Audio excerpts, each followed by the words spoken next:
Thank you, Mr. Secretary General, Your Excellencies, ladies and gentlemen, and distinguished guests. I'm honored to be here today. I stand before you not as an expert, but as a concerned citizen, one of the 400,000 people who marched in the streets of New York on Sunday, and the billions of others around the world who want to solve our climate crisis. As an actor, I pretend for a living. I play fictitious characters, often solving fictitious problems. I believe that mankind has looked at climate change in that same way, as if it were a fiction, as if pretending that climate change wasn't real would somehow make it go away. But I think we all know better than that now. Every week we're seeing new and undeniable climate events, evidence that accelerated climate change is here right now. Droughts are intensifying, our oceans are acidifying, with methane plumes rising up from the ocean floor.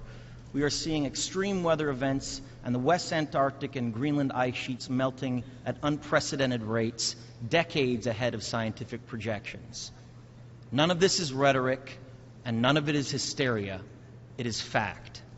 The scientific community knows it, industry knows it, governments know it, even the United States military knows it. The chief of the U.S. Navy's Pacific Command, Admiral Samuel Locklear, recently said that climate change is our single greatest security threat. My friends, this body, perhaps more than any other gathering in human history, now faces this difficult but achievable task. You can make history, or you will be vilified by it. To be clear, this is not about just telling people to change their light bulbs or to buy a hybrid car. This disaster has grown beyond the choices that individuals make. This is now about our industries and our governments around the world taking decisive, large-scale action. Now must be our moment for action.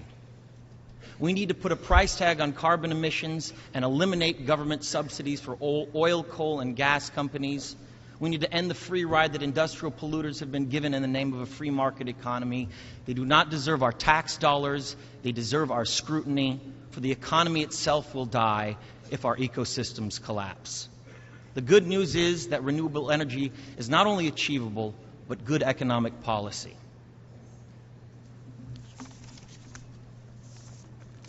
This is not a partisan debate. It is a human one. Clean air and a livable climate are inalienable human rights. And solving this crisis is not a question of politics, it is a question of our own survival. This is the most urgent of times and the most urgent of messages.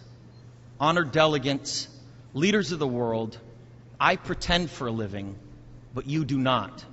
The people made their voices heard on Sunday around the world, and the momentum will not stop. But now it is your turn. The time to answer humankind's greatest challenge is now. We beg of you to face it with courage and honesty. Thank you.